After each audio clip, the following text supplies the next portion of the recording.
Welcome to Phazon Labs, powered by World 1-1, and sponsored by absolutely nobody yet, but it could be you. So if that's a thing that you're interested in, and you like us and we like you, you should have your people talk to our people, and we'll do lunch. Mm-hmm. So, without further ado, I am as always your host, Larry the Bearded Wonder. Joining me this week is my fellow bounty hunter, Isabel Bradman. Hello. And this is Phazon Labs, World 1-1's premier Metroid pitch podcast. And this week, Isabel is bringing you her, not quite pitch, but kind of thoughts and hopes on Prime 4, coming off of having played Doom recently. Yeah. So tell us a little bit about this, and what got you going there. Well, first of all, I haven't played any of the Prime games, which is unfortunate, but I have seen playthroughs of them, because I have not been able to find a reasonable copy of the Prime trilogy, and I don't have a Wii U, which I should probably get, but anyway. But what I have been playing recently is Doom Eternal on Switch, which has been a lot of fun, if really hard. And it's actually my first FPS game, which I was not expecting to be playing Doom Eternal as my first FPS game. But as I was playing through it got me thinking about what Doom Eternal's combat is like, and it made me think about some things that could translate over to the Prime series, especially Metroid Prime 4, in terms of kind of how things work in sort of Doom. And first of all, Doom uses the dual analog stick controls instead of the lock-on, like what Metroid Prime does, I think, which makes it really easy to move around. You can turn around really quickly, and you don't have to worry about, accidentally, locking onto an enemy and not being able to move away from them. So sometimes if you're like me, though, you end up accidentally spinning into a wall, but, if you're a good player, that doesn't really matter. But there are some things that I wrote down that I think would be really interesting, and one of them is a dash mechanic. Doom Eternal has a dash mechanic where you get 2 dashes, so you can move around the combat arenas really fast, and you can also use it for platforming and stuff that I think would be really useful. Well, you've kind of got that in Prime already. Yeah. You've got a boost on the strafing. Plus you've also got the boost ball. Yeah. So it's kind of there. Yeah. This one is a little more traditional, just dash that you can use with the press of a button, and you don't have to worry about. You can use it in any direction that you want. But yeah. And then one of the things that I think would be interesting is that if you hold down the R button, you bring up the weapon wheel, and you can switch weapons. And I think that would be a really interesting mechanic to be able to switch your beams. What do you think about that? It almost feels superfluous no matter which direction you go with it, at least as far as a weapon wheel goes. Because if you're looking at Prime 1 and 2, it's already mapped to the C stick. To just, quick change between your different beams. And then, you got into Prime 3, and it went back to classic 2D style where all the beams stacked. So there wasn't anything to switch between. I think that would be interesting, though. The dash I could see. Yeah. Especially with what's coming with Dread with the flash shift, to maybe be able to have to play with that idea in a 3D space could be really interesting. Yeah, especially because like Doom Eternal is like all about mobility on the battlefield. Like they have like monkey bars and that kind of stuff that you can swing around all over the battlefield, and you can like stomp on enemies from above and that kind of thing. You actually get like achievements if you hit a certain number of enemies from the air and that kind of thing. Yeah. So another thing that I think would be funny would be to let Samus punch enemies, because you can punch enemies in Doom Eternal, and you get like a special thing called a blood punch, which if you get like a certain number of glory kills, you can blood punch enemies, and that is like an insta kill. And like obviously this wouldn't be, you know, the same thing in Prime, but I do want to see like an ability that brings Some the sort of melee counter. Yeah, the melee counter back in a 3D space, I think would be funny. Or no, I agree, honestly. Like that's one of my very few nitpicks with the Prime games, honestly, is there is no melee. I'm like, really? Come on now. Yeah. Yeah, I think that would be something that would be, especially with Samus Returns and Dread having the melee counter, I think that would be a really good opportunity to bring it to Even Prime other M. 4. Yeah, and even other M. That's true. That it would be a way to implement the melee counter, but bring it back in like a 3D space. And that's why I was thinking of like the punch mechanic, that you would map it to the left arm instead of the cannon, so that way then you could punch enemies and then you could shoot them, kind of thing. Right, like some kind of knockback at least. Yeah. And then I think one of the interesting things in Doom Eternal is that they have this weapon modifications where your weapons, you can add like different mods to them. So like, for example, like your plasma beam, you can have like a microwave beam or a heat wave, and both of those do like different types of damage, so you could switch between the two. And I think it would be interesting if you could collect those in the world, and then you could be like, again, like in the weapon wheel, you could be like, I want to switch to, you know, like flamethrower, but, you know, like superheated or something like that. That kind of thing. That's kind of what I was leaning more towards with the weapon wheel, that you could switch between the weapon mods and that kind of stuff for your beams. See,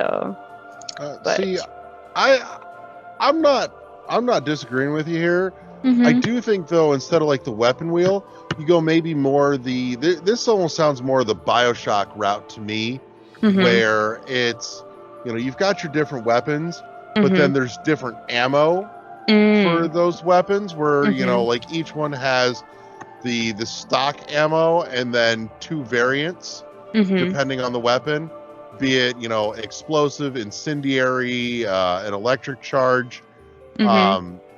So I could see some variation like that in the mix would be good. Especially would allow for not just more variety in combat, but also more options in terms of puzzle solving stuff too. Yeah. Like I could see that you would even be able like to have limited amounts of ammo again, and like with with Prime 2, but like have like super, because there's the BFG 9000 in Doom Eternal that uses Argent energy, which is a really rare one. So it's kind of like a weapon that you can only really use if you're super desperate or you just really want to use it like as a last resort.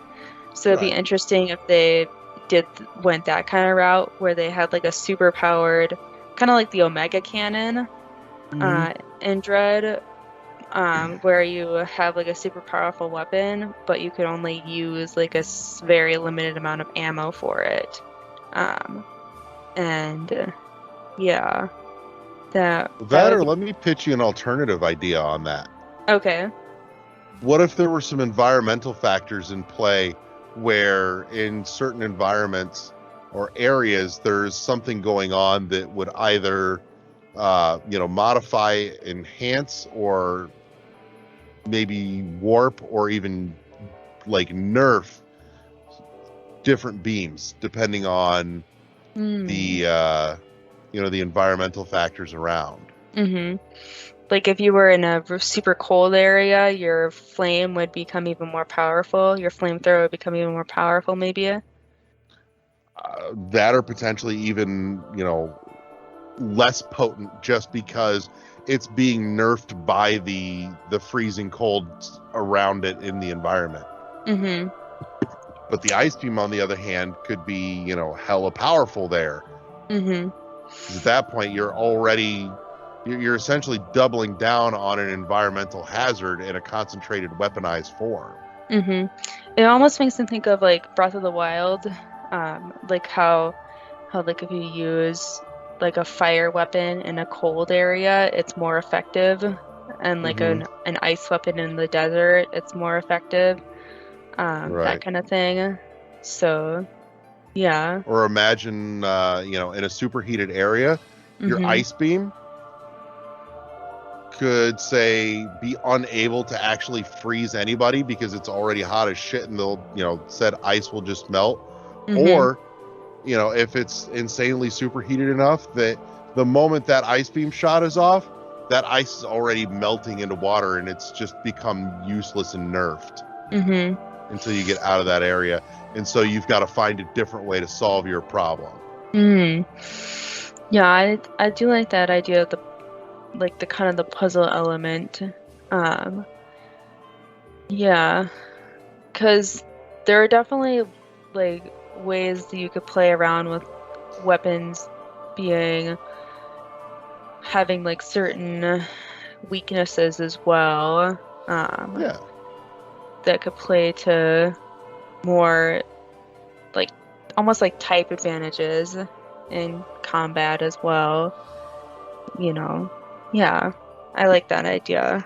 Um, and then I do like the grapple beam concept that they have, especially in like Prime 3. Oh God, Um, yes, that was fantastic. but I like the idea that they have in Doom Eternal, which is the meat hook combination with the super shotgun, where you shoot out the meat hook and it connects to an enemy, and then it will pull you towards the enemy, and then you can shoot them. Mm-hmm. And I think that would be a really interesting take on the grapple beam, that you would Oh be yeah. able to pull yourself towards enemies and shoot them. And I think that would bring a lot more mobility, variety to the game, with that. And then it would also be kind of hard to implement, but like if they could somehow combine it so you could be able to pull off armor like Prime 3, but then Right. also like be able to pull yourself toward an enemy. Somehow like maybe like switching between the two, like Right. a pull, like a magnet sort of grapple beam, maybe like where your polarity is reversed, maybe. Uh, so that'd be interesting. So Next thing you're going to tell me is that you got to reverse the neutron flow too. yeah, something like that. Sorry, Yeah. that's the sci-fi staple. As soon as I heard, reversing the polarity, like, Mhm. yep. Mhm. But yeah, that one is because because on the Switch the shoot is mapped to ZR, and so that one you can like easily, I think, imagine that being on the Switch, and then the grapple beam is like the grapple for the meat hook is grip map to ZL. So I could easily imagine that being the same for, like a grapple beam shoot combo for Prime 4. Right. So, yeah. And then I'm trying to think about, because one thing that I do not really like about Doom Eternal is its platforming puzzles. Is they're very pixel perfect, and they like to kill me.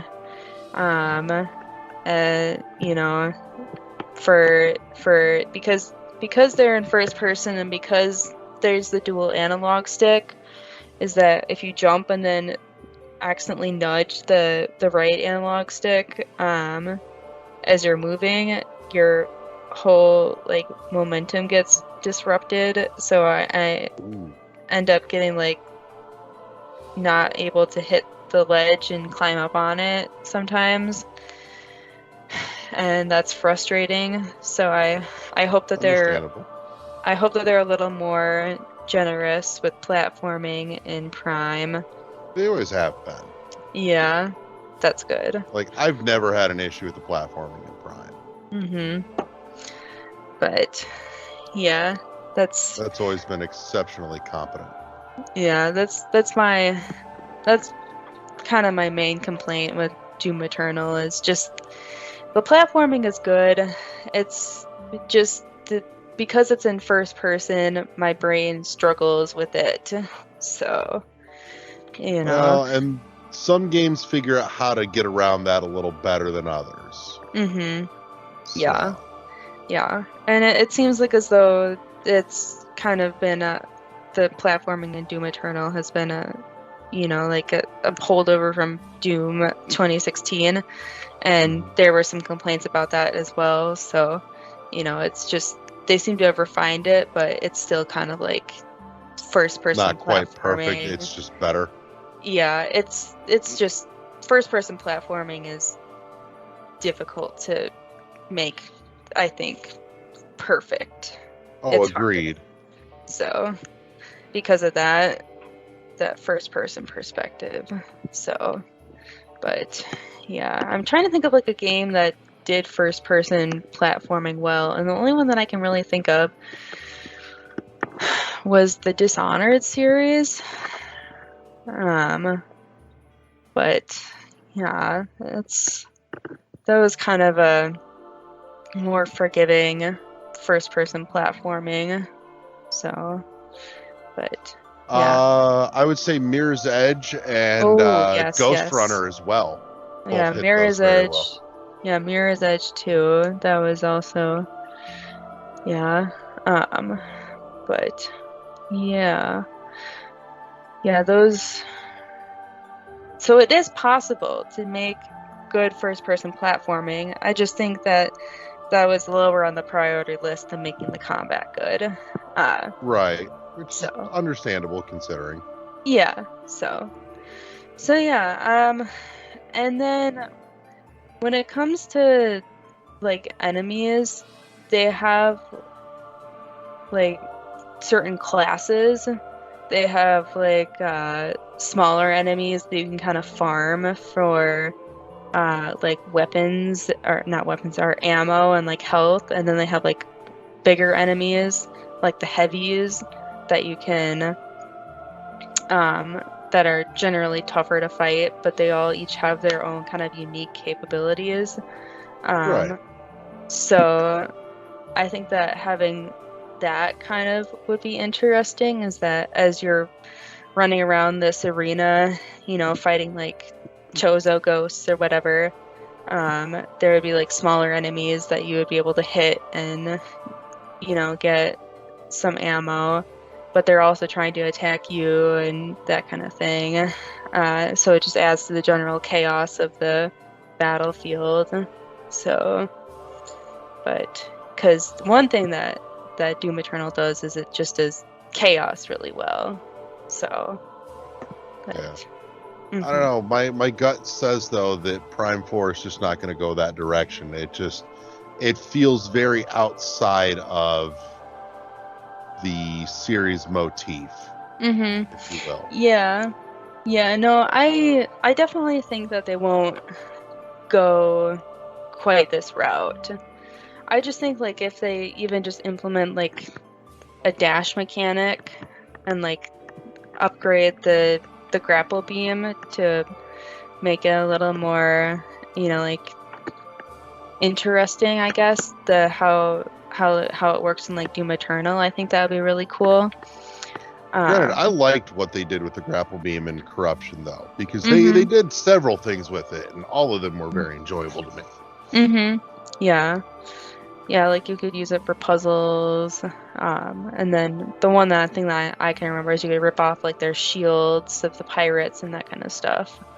There was that, and 10, 15-year-old spoiler here, but when you got closer to the end game, there was another upgrade that actually let you use the grapple beam as a life drain on enemies. So, yeah, I do like that one a lot. Which that also factored into some of the puzzle mechanics as well, where that life drain capability went both ways, where you could drain the life out of an enemy with it, or you could drain some of your own health to charge up other things. And I really thought that was wonderfully clever. Like, honestly, that's the closest we've seen them doing anything with the grapple beam to the Dragon fight since then.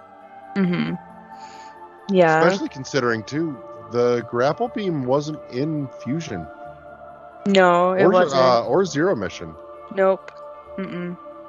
So, which I think is interesting. Yeah. Yeah. And it's just used as, like you can pull down like the Zeta Metroids and Samus Returns and stuff, but that's pretty much it. There's some block moving with it too. Yeah, that's true.